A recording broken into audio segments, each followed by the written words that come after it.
오늘 읽으신 본문 마태복음 8장 23절로 34절 말씀을 중심으로 해서 풍랑과 귀신도 다스리시는 분이라고 하는 제목으로 함께 은혜를 나누고자 합니다. 하나님을 여러 가지로 정의할 수 있는데요. 하나님은 다스리시는 분이십니다. 한번 따라해 볼까요? 다스리시는 분이십니다.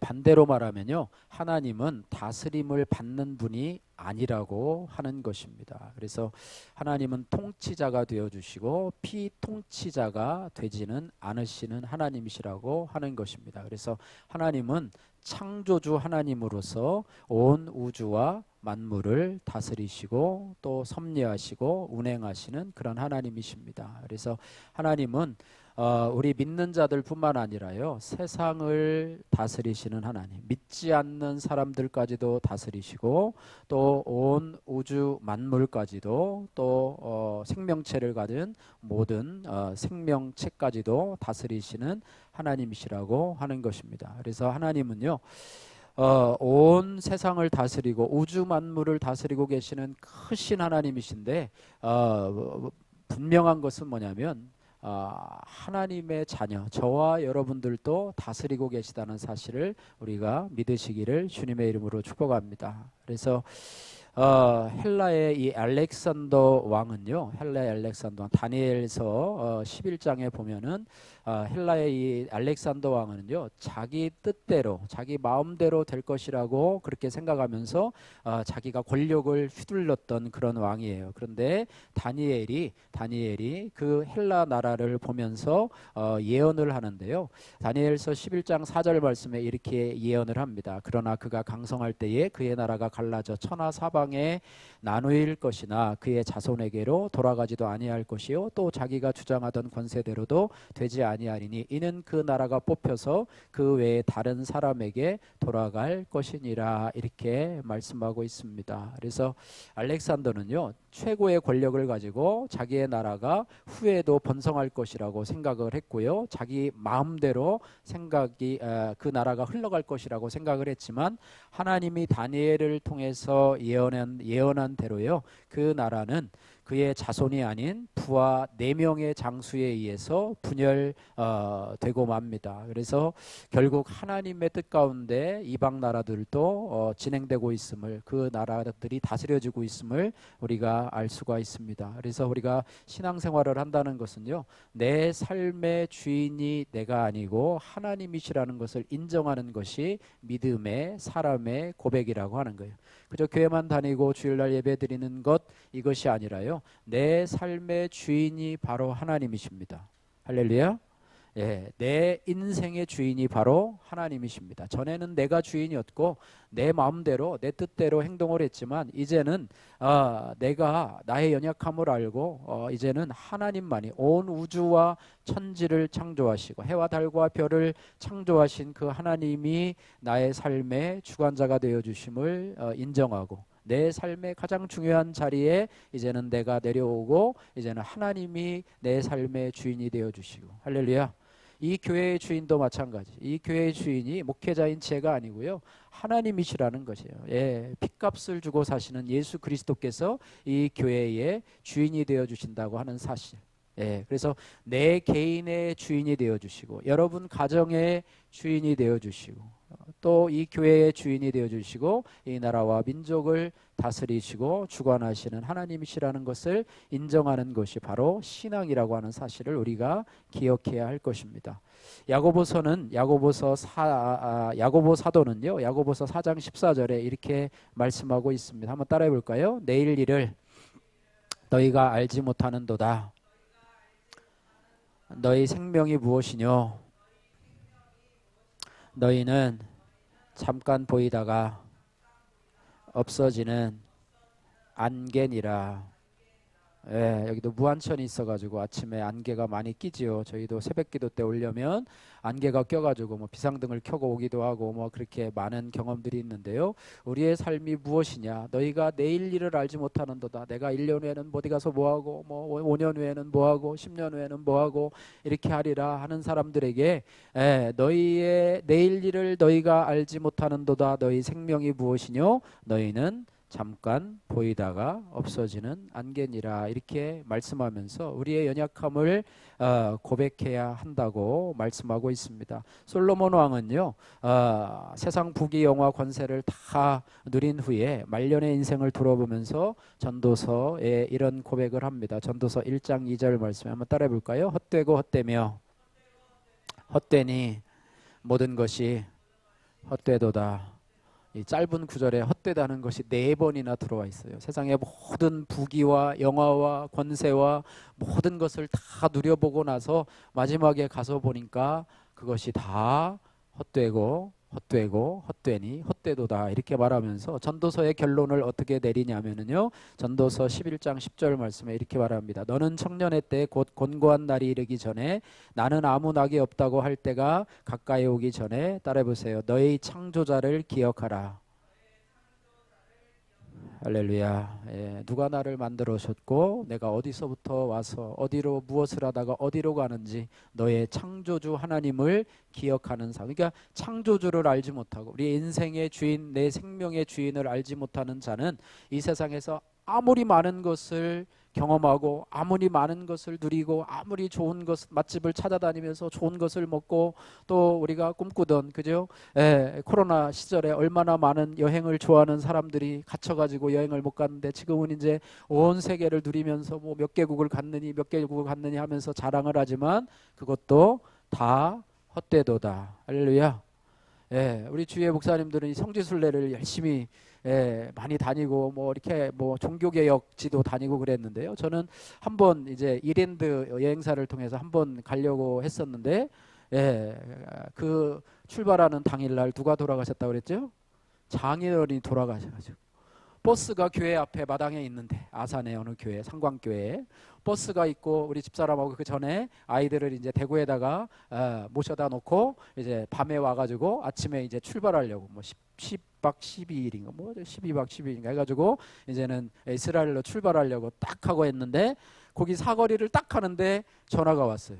장인어른이 돌아가셨다. 물론 알고 계시죠. 갔는데 혹시나 해가지고 혹시나 해서 비행기 타기 전이라도 혹시 장인어른 돌아가신 것 전해야 되겠다 해가지고 하지 말라고 그랬대요. 알리지 말라고 여행 가는데 성지순례 가는데 방해될까봐. 그런데 혹시라도 갔다 왔는데 장례 다 치렀어. 그죠? 갔다 왔는데 장례 다 치르고 왜 우리한테 연락 안 했어요? 이렇게 하면 또 원망 들으니까 연락을 했는데 그게 바로 그 교회 앞 사거리에서 와가지고 올라가자마자 저희는 못 가겠습니다 하고 그냥 바로 거기서 돌이켜가지고 대구로 가서 일주일 동안 장례 치르고 또 그때가요 여행 기간이 또 뭐가 있었냐면 이 박사학위 수료식이 있던 날이 그날 껴 있었어요. 그래서 그것도 원래는 포기하려고 했었는데 장인어른 장례식도 잘 치르고 또 박사학위 수료식도 가운 입고 사진도 다 찍게 그렇지만 사진도 없었는데 또 이렇게 해서 합력해서 선을 이루게 하시고 또 10주년을 이제 저희가 여기 부임 10주년을 맞이해서 고행고 투어에서 또 이렇게 또 성지순례를 목사님들 무료로 보내주신다고 그래가지고 자기가 성지순례를 가야 할 이유에 대해서 A4로 한 장씩 써가지고 공모를 했는데 제가 당첨이 됐어요. 그래가지고 무료로 성지순례를 가기로 했는데 가려고 했더니 코로나가 터졌어요.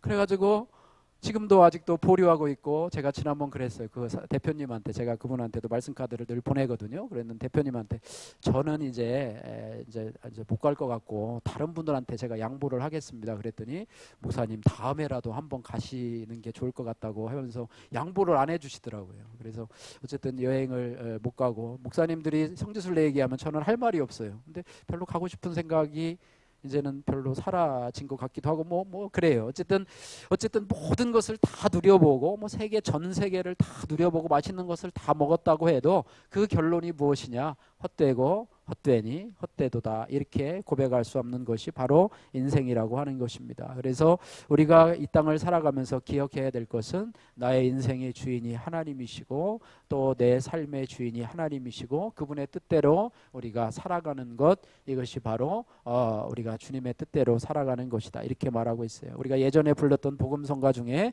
복음 들고 산을 넘는 자들의 발길 아름답고도 아름답도다 평화 전하며 복된 소식 외치네 라고 하면서 후렴에 뭐라고 그랬냐면 한번 따라해 보세요. 주 다스리시네. 주 다스리시네. 예, 그러면서 주 다스리시네를요, 한 번, 두 번, 세 번, 네 번, 다섯 번 이렇게 하면서 계속해요. 그래서 복된 소식, 평화 전하며 복된 소식이 뭐냐? 주님이 다스리신다, 주님이 다스리신다, 하나님이 다스리신다. 그 다스림에 너희가 순종하며 나와라, 이렇게 해요. 이제는 너희 스스로 너희 삶을 다스리는 게 아니라 창조주 하나님이 너희를 다스리는 삶을 살아라. 이것이 복음의 소식이라고 하는 거예요. 할렐루야. 예, 저도 전에는 내가 내 스스로의 삶을 다스리고 인도하는 삶이었지만 이제는 하나님이 나의 삶을 다스리는 자예요. 그래서 너희 길을 여호와께 맡기라. 저를 의지하면 저가 이루시고 너희 일을 해와 같이 빛나게 하시며 너의 공의를 정오에 빛같이 하시리로다. 할렐루야. 이런 고백이, 나의 가는 길을 오직 그가 하시나니 그가 나를 단련하신 후에는 내가 순금과 같이 나오리라. 할렐루야. 나의 걸음을 하나님이 하시고 하나님이 나의 삶에 합당한 길로 인도하시는 그런 믿음을 저와 여러분들이 소유하시기를 주님의 이름으로 축복합니다. 하나님은 다스리시는 하나님이신데요, 자연도 다스리시고 영계도 다스리시는, 영적인 세계도 다스리시는 하나님이신데요, 오늘 본문에서 특별히 두 가지로 다스리시는 하나님을 소개하고 있습니다. 오늘 27절에서 23절에서 27절 말씀은 자연도 다스리는데요, 그 중에서 풍랑도 다스리시는 하나님이라고 말씀을 하고 있습니다. 23절에서 27절 말씀 같이 한번 읽도록 하겠습니다. 배에 오르심에 제자들이 따랐더니 바다에 큰 놀이 일어나 배가 물결에 덮이게 되었으되 예수님께서는 주무시는지라. 그 제자들이 나와 깨우며 이르되 주여 구원하소서, 우리가 죽겠나이다. 예수께서 이르시되 어찌하여 무서워하느냐, 믿음이 작은 자들아 하시고 곧 일어나사 바람과 바다를 꾸짖으시니 아주 잔잔하게 되거늘 그 사람들이 놀랍게 여겨 이르되 이가 어떠한 사람이기에 바람과 바다도 순종하는가 하더라. 아멘. 예, 오늘 본문에서 배에 오른 예수님과 제자들 앞에요, 큰 바람과 물결이 일어나서 그 배가 위험에 빠지게 됩니다. 제자들이 놀라서 주무시고 계시던 예수님을 깨우게 되지요. 25절에 이렇게 말합니다. 주여 구원하소서, 우리가 죽겠나이다. 이러자 예수님이 깨서 일어나셔서 무서워하는 제자들에게 말씀하시는데, 오늘 26절 말씀에 이렇게 말씀하십니다. 한번 같이 한번 해볼까요? 어찌하여 무서워하느냐, 믿음이 작은 자들아. 할렐루야. 어찌하여 무서워하느냐, 믿음이 작은 자들아. 이거는 제자들만 책망받을 게 아니라요, 저와 여러분들도 동일하게 책망을 받아야 될 그런 모습입니다. 우리도 인생의 풍랑이 다가올 때 우리도 무서워하고 두려워하고 예수님을 막 깨우잖아요. 예수님, 우리가 죽겠습니다. 우리 어떻게 하면 좋겠습니까? 예수님 좀 우리를 좀 돌봐주세요 라고 하니까 어찌하여 무서워하느냐, 뭐라고요? 믿음이 작은 자들아 라고 책망하시는데요, 책망하시는 것이 아니라 어떻게 보면 우리에게 두려워하지 말라. 왜 두려워하느냐, 왜 무서워하느냐, 너희가 탄 배에 내가 있지 않냐. 온 우주 만물을 주관하시고 자연을 주장하시고 바다와 풍랑도 주관하시는 내가 여기 있는데 왜 두려워하느냐라고 주님이 말씀하고 계십니다. 이사야서 41장 10절, 여러분 반드시 외워야 될 필수 성경 구절인 거 여러분 다 외우셨나요? 두려워하지 말라, 내가 너와 함께 함이니라. 놀라지 말라, 나는 내 하나님이 됨이니라. 내가 너를 굳세게 하리라. 참으로 너를 도와주리라. 참으로 나로의 의로운 오른손으로 너를 붙들리라. 할렐루야. 툭 치면 그냥 자동 소총처럼 쩌쩌쩌쩌쩌 나올 수 있도록, 할렐루야. 여러분이 두려워할 때마다 이 말씀을 꺼내셔서 이 말씀을 묵상하시고, 할렐루야.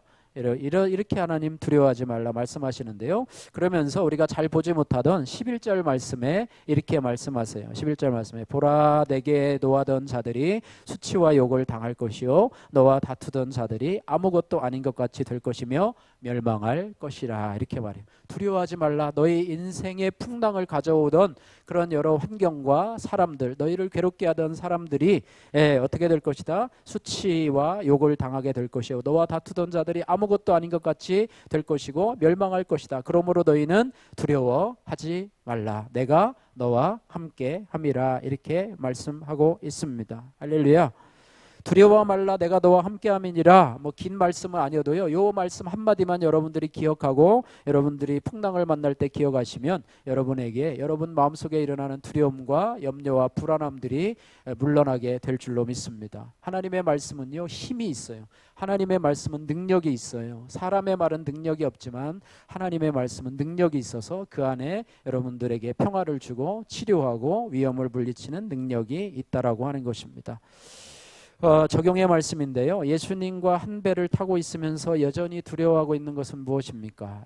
제가 어제 이 설교를 준비하면서 저 자신을 가만히 생각해 보니까요. 저희 교회가 오병이어 프로젝트, 교회 1억 2천 빚갚기 프로젝트를 진행을 하고 있는데, 뭐 프로젝트라고 해서 뭐 거창하게 뭐 붙이긴 붙였는데, 어쨌든 교회 빚갚기 프로젝트를 지난 3월 17일부터 선포하고 헌금을 하고 있는데요. 오늘 주보에 보시면은요, 우리가 1억 2천 중에 딱 10분의 1이 들어왔더라고요. 그래서 1,200만 원 이제 헌금이 들어왔고요. 우리 교회로서는 이것이 되지 않아서 이 기도 제목을 이제 지난번에 우리 교회 이전할 때처럼 제가 카톡으로 이제 페이스북으로 공유를 해서 우리 교회가 이제 이곳으로 오게 되었는데요.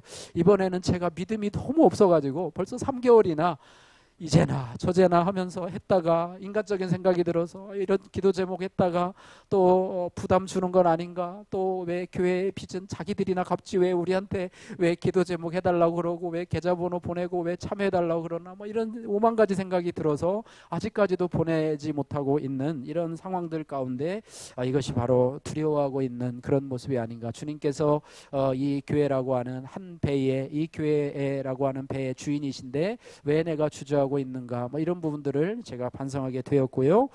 그랬더니요, 우리 감사 노트를 공유하고 있는 우리 집사님이 이런 말씀을 카톡으로 어제 보내주셨어요. 설교하면서 제가 어제는 최초로 이제 적용의 말씀들을 하나씩 부탁했거든요. 예수님과 한 배를 타고 있으면서 여전히 두려워하는 것은 무엇입니까? 구체적으로 저한테 좀 보내주세요. 그랬더니 제가 그 기도 제목을 보냈더니 우리 집사님이 뭐라고 그랬냐면, 목사님, 주님의 집을 위한 일이니 부담 갖지 마시고 주님께 맡기세요.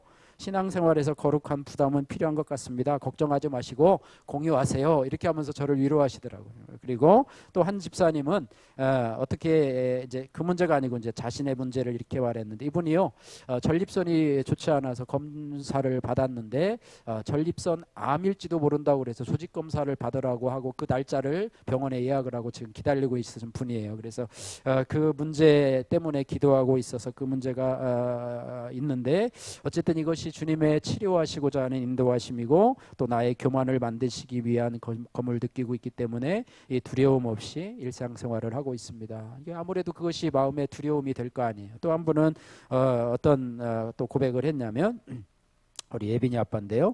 예빈이가 없던, 이제는 퇴원해서 집에서 이제 케어를 해요. 그랬는데 예빈이가 없던 잔경련이 생겼을 때 무척 떨렸고 암이 자란 건 아닌지 심장이 요동쳤지만 그건 온전히 저의 생각에 사단이 주는 두려움이었습니다. 암보다도 훨씬 크신 주님이 옆에 계심을 떨고 있다는 건 내 안에 주님을 모시고 있지 못하고 그저 입술로 머리로만 아는 것이었습니다.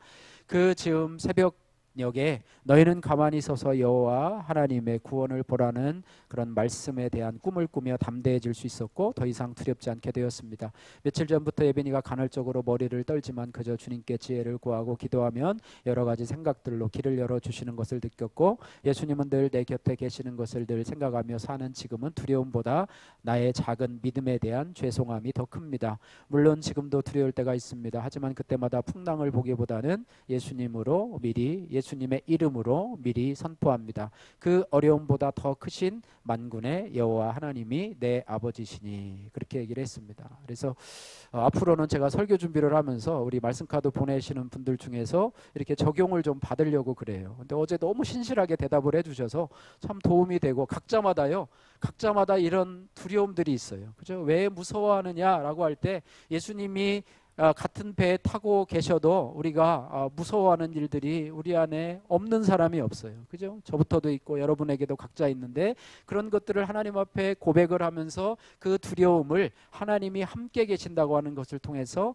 여러분이 위로를 받으시기를 바랍니다. 풍랑도 잠잠케 하시는 하나님께서 여러분 인생의 풍랑도 잔잔하게 하실 하나님을 바라보며 그분이 내 인생의 배에 함께 계시고 또 그분이 명령하시면 바람과 바다도 잔잔하게 될 것임을 믿는 믿음을 가지시고 내 인생의 배라고 하는 그 배의 주인이 내가 아니고 하나님이, 나라고 하면 두려워할 수밖에 없지만 그 주인이 바로 주님이시라고 생각할 때에, 여기실 때에 하나님이 바로 우리의 문제를 해결하시고 풍랑을 잠잠하게 하실 하나님이심을 믿습니다. 그런 은혜가 저와 여러분에게 있기를 주님의 이름으로 축복합니다. 두 번째로요, 하나님은 귀신조차도 다스리시는 하나님이시라고 하는 것입니다. 뭐 사단이라고 해도 좋고요, 사탄이라고 해도 좋고요, 사단의 쫄개인 귀신이라고 해도 좋습니다. 28절에서 34절 말씀인데요, 우리가 인생의 풍랑을 만나면서 더 기억해야 될 한 가지가 있는데요, 우리의 영적인 배적인 사단과 귀신의 존재를 우리가 알아야 된다라고 하는 거예요. 우리가 뭐 손자병법에도 뭐 지피지기면 뭐 백전백승이다 뭐 이런 게 있잖아요. 적을 알고 나를 알면 백전백승한다 이렇게 말하잖아요. 요즘에 제가 테니스를 좋아하잖아요. 요즘에 롤랑가로스라고 해서 여러분 잘 안 들어보셨을 텐데, 롤랑가로스 대회, 프랑스 오픈 대회가 있어서 지금 이제 결승전만 남겨놓고 여자는 끝났는데, 어떤 사람이 잘 경기를 하느냐 하면요, 상대방에 따라서 자신의 플레이 전략을 짜요. 코치들과 짜고 또 코치들은 이제 구경을 하잖아요. 그러면 상대방이 무엇을 잘하고 어떤 것이 약점이고 이것을 다 분석해서 들어간 사람과 그렇지 않은 사람, 그냥 부딪혀보면 알지 뭐 내가 경험으로 알지 뭐 이렇게 하면서 하는 사람과는 전략이 달라요. 그래서 세계 최고의 선수는요, 상대방에 대한 분석을 완벽하게 하고 들어갑니다. 그죠?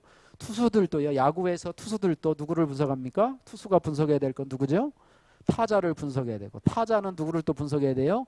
투수를 분석해야 되잖아요. 그래야지만이 타자는 투수의 공을 잘 공략할 수 있고, 또 투수는 타자들을 또 공략해서 잘 치지 못하도록 이렇게 하는 것인데요, 우리도 영적 대적인 마귀의 전략, 또 사단의 전략들을 인생의 풍랑 중에서 잘 알아야지만이 거기에 대처해서 승리할 수 있다라고 하는 것을 우리가 기억해야 됩니다.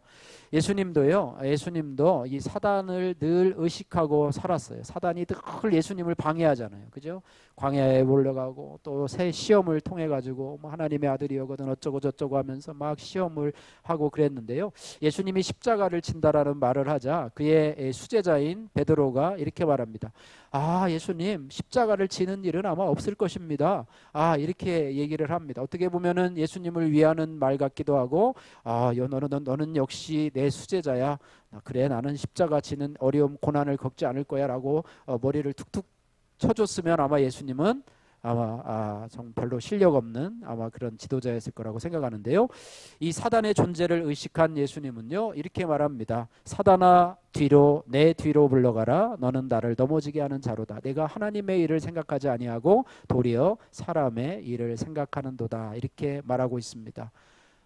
베드로가 사단이 아니고요, 베드로 뒤에서 역사하는 하나님의 일을 방해하는, 예수님이 십자가를 지지 못하게 방해하는 그런 교묘하게 베드로의 인간적인 생각을 틈을 타서 들어오는 이 사단의 역사를 순간적으로 깨우치고, 사단아 내 뒤로 물러가라. 너는 나를 넘어지게 하는 자로다. 이렇게 영적으로 깨어있는 그런 모습을 보게 되는데요, 오늘 본문에서도요, 사단은 사람에게 들어가서요, 사단은 그 가정을 파괴시키고 그 사람의 인성을 파괴시킵니다. 그래서 가정을 떠나서 어디로 오게 되냐면 무덤 사이에 거하게 한다고 오늘 말씀하고 있는데요, 무덤 사이에 거하는 것은 뭐냐면은요, 사람을 떠나서 사람과 어울리지 못하고 자기만의 세계에 머물러 있다는 것입니다. 그래서 가정을 떠나서, 천국의 모형인 가정을 떠나서 가정이 파괴되고 거기에서 인성이 파괴되고 또 무덤 사이에 거하면서 뭐라고 그랬어요? 사람들이 지나가니까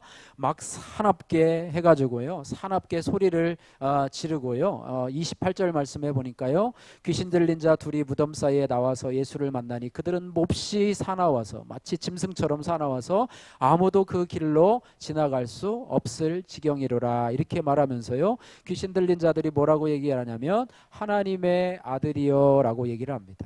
귀신도요, 사단도 하나님을 알아요. 그런데 하나님을 영접하지는 않습니다. 영접하는 대신에 뭐라고 투덜거리냐면, 왜 우리를 괴롭게 하십니까? 하나님의 아들이요, 왜 우리를 괴롭게 하십니까? 우리가 뭘 잘못했길래 우리를 괴롭게 하십니까? 라고 하면서 투덜거리고 소리를 질리는 그런 모습을 보게 되는데요.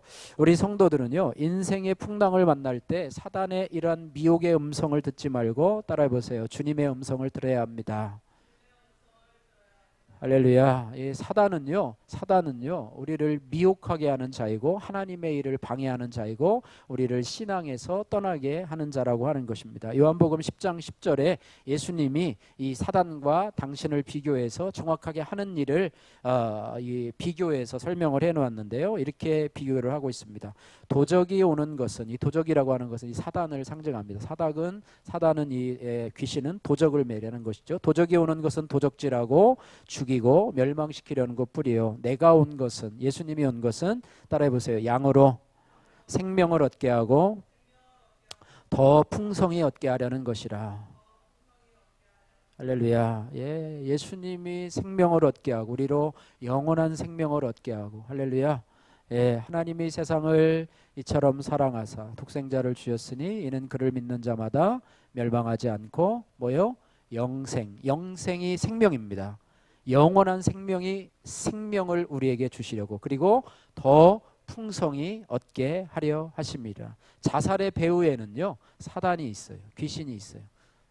사람들이요, 위에서 고층 빌딩에서 이렇게 뛰어내리려고 하면은요, 거기에 환상이 보인답니다. 거기에서 사랑하는 사람들이 열로 와. 그리고 물에 뛰어들 때도 그런데요. 열로 와. 여기 뛰어들면 여기 따뜻해. 여기 오면 편안해. 힘들지? 열로 뛰어들어. 그런데요. 무서워서 못할 것 같은데 그 환상을 들으면 물로도 뛰어들고, 뭐 10몇 층, 뭐 15층, 20층 되는 빌딩에서도요, 무서워서 못 뛰어내릴 것 같죠? 저 밑에 까마득한 사람이 보이고 차들이 지나가는데 못 뛰어내릴 것 같죠? 거기서 막 유혹을 한대요. 여기 괜찮아. 여기 뛰어들으면 네 괴로움 없어져. 너 뛰어내려. 그렇게 하면서 그래서 자살이 이루어지는 것을 보게 되는데요. 자살의 배후에는요, 다 사단이 있습니다. 여러분 여기에 넘어가지 마십시오. 거기에 행복이 없고요. 여러분 사단이요, 여러분의 모든 것을 다 빼앗고 죽이고 멸망시켜서 결국에는 지옥으로 함께 가고자 하는 그런 정체가 바로 사단이라는 것을 여러분 기억하셔서, 여러분 인생의 풍랑이 올 때 결코 사단의 음성을 기억하지 마시고, 왜 나를 괴롭게 하십니까? 하나님 왜 나를 괴롭게 하시고 나를 힘들게 하십니까? 원망하면서 하나님을 떠나려고 하는 그런 사단의 음성에 귀를 기울이지 마시기를 바랍니다. 또한 이 사단은요, 이기주의자예요. 자기만 생각하는 이기주의자입니다. 그래서 예수님에게 뭐라고 부탁하냐면, 내가 그 귀신 들린 자를 떠나서 저기 돼지떼들이 있는데 돼지떼에게 나를 좀 들여보내달라고 이야기를 합니다. 그래서 돼지떼에게로 들어가는데요, 군대 귀신이라고 그래서 한 2,000마리 되는 돼지떼에 들어가게 되는데, 돼지떼에 들어가서 사단은 죽습니까? 안 죽습니까? 영물이라 죽질 않아요. 그랬는데 그 돼지떼에 들어가 가지고 비탈로 내몰아 가지고 바다에다 다 몰살시키는 거잖아요. 그러니까 그만큼 자기 자신을 위해서 다른 사람들을 피해를 끼치잖아요. 돼지 2,000마리고 또 그 주인들이 그 돼지를 한꺼번에 잃어버린 거잖아요. 그래서 그 주인들이 나중에 뭐라 그래요? 예수님에게 이 마을을 좀 떠나달라. 이 마을을 좀 떠나달라고 그러잖아요. 이기주의적인 행동을 하는 자가, 내 유익을 쫓느라고 남의 희생은 안중에도 없는 자가 바로 귀신과 사단의 특징이라고 하는 것입니다. 유명한 이 존 파이퍼 목사님이 소개한 사단의 전략이 10가지가 있는데요. 제가 제목만 잠깐 한번 읽어드릴게요. 사단은 거짓말쟁이며 거짓의 아비이다. 사단은 믿지 않는 자들의 마음을 가리운다. 사단은 빛과 의로움의 옷으로 자기 자신을 가장한다. 사단은 때로는 기적을 행한다. 사단은 사람들을 유혹해서 죄짓게 만든다. 사단은 사람들의 마음에서 하나님의 말씀을 뽑아내고 신앙을 죽인다. 사단은 때로는 아픔과 질병을 일으킨다. 때로는입니다. 모든 질병이 사단에서부터 왔다는 것은 아니고요. 어떤 질병은 하나님의 영광을 드러내고자 주시는 질병도 있다는 것이고요. 또 사단은 살인자이다. 아까 말씀드렸죠. 살인자예요. 사람을 죽이고 도적질하고 멸망시키는 것이고요. 또 사단은 하나님의 사역자들의 계획을 대적, 하나님 나라를 방해하는 자이고요. 마지막으로 사단은 하나님 앞에서 신자들을 욥처럼 고소하고 고발하는 그런 역할을 하는 것이 사단의 역할이라고 하는 것입니다. 그래서 여러분 인생의 풍랑 중에서 이 사단의 전략을 잘 알아야지만이 거기에 미혹되지 않고 살아갈 수 있게 된다는 것을 우리가 기억해야 됩니다. 하나님은 이 사단 귀신조차도 다스리시는 하나님이신데요, 다스리는 것이 아니라 예수님이 이 땅에 오심은 사단을 멸하려고 이 땅에 오셨어요. 할렐루야. 예, 요한일서 3장 8절 말씀에 죄를 짓는 자는 마귀에게 속하나니 마귀는 처음부터 범죄함이라 하나님의 아들이 나타나신 것은, 한번 따라해 보세요. 마귀의 일을 멸하려 하심이라. 할렐루야.